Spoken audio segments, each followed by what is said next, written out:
Vous écoutez Europe 1, la matinale. Mathieu Béliard, 7h48. Et votre rendez-vous culture le matin, c'est Périscope, la culture à 360 degrés ce matin avec Nicolas Caro. Bonjour Nicolas. Bonjour Mathieu. Et ce matin Nicolas, vous nous emmenez à la rencontre de Patricia Cornwell avec une interview exclusive. Oui, je l'ai rencontrée à Boston juste avant le confinement. Elle devait sortir son nouveau roman Quantum chez Lattès au mois de mars, mais la sortie a donc été repoussée à aujourd'hui. Patricia Cornwell, vous nous le rappelez, c'est l'un des poids lourds de l'édition mondiale. On estime qu'elle a vendu un peu plus de 150 millions de livres dans le monde. Elle est devenue célèbre avec son héroïne Kay Scarpetta, un médecin légiste qui résout les crimes grâce à son intelligence et ses connaissances médicales. Le premier a été publié en 1990. Depuis, elle en a écrit 24. Dans Quantum, rien à voir. Elle inaugure une nouvelle série de romans avec donc une nouvelle héroïne, Callie Chase, le capitaine Callie Chase, ancienne des forces spéciales, spécialiste de mécanique quantique et de cybercriminalité. Impressionnant le CV. Oui, et on la rencontre au tout début du livre, c'est plutôt angoissant. Elle est dans un tunnel, un petit tunnel,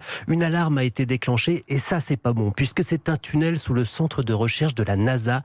C'est peut-être une souris, mais peut-être aussi une tentative de piratage informatique à grande échelle. Or, elle trouve des traces de sang là-dessous, elle remonte le fil, le badge qui a servi à pénétrer le système appartient à un homme qui s'est suicidé. L'enquête commence, je ne vous en dis pas trop, mais ce faisant, on se promène dans les arcanes de la NASA, des services secrets et des centres spatiaux. Et comme toujours, Patricia Cornwell s'est beaucoup documentée. Mieux, elle a testé pour nous. J'ai passé beaucoup de temps à la NASA. J'ai consulté, j'ai beaucoup travaillé avec des astronautes. Parce que dans le prochain roman, elle grimpe dans une fusée, donc je devais faire tout ça. Au centre spatial, je suis montée à bord d'un avion zéro gravité où vous êtes en apesanteur.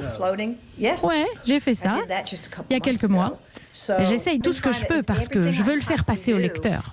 Mais elle tient la forme, Patricia Cornwell. Elle monte dans des fusées à 63 ans. Elle avait déjà appris à piloter un hélicoptère pour un autre roman. C'est quelqu'un de fascinant, extrêmement charismatique, blonde, avec des yeux bleus perçants. Je faisais pas trop le malin devant elle, mais je lui ai quand même demandé si elle avait eu le syndrome de Sherlock Holmes avec son héroïne fétiche Kay Scarpetta, puisqu'elle change d'héroïne. Vous savez, Conan Doyle n'en pouvait plus de Sherlock Holmes, alors il a décidé de le tuer. Pour Patricia Cornwell, il est hors de question de se débarrasser de son personnage. Je ne pourrais pas faire ça, je ne pourrais pas la tuer. Et je ne l'ai pas fait. Je ne sais pas si j'écrirai sur elle encore, ça il faut voir, mais je ne la tuerai pas.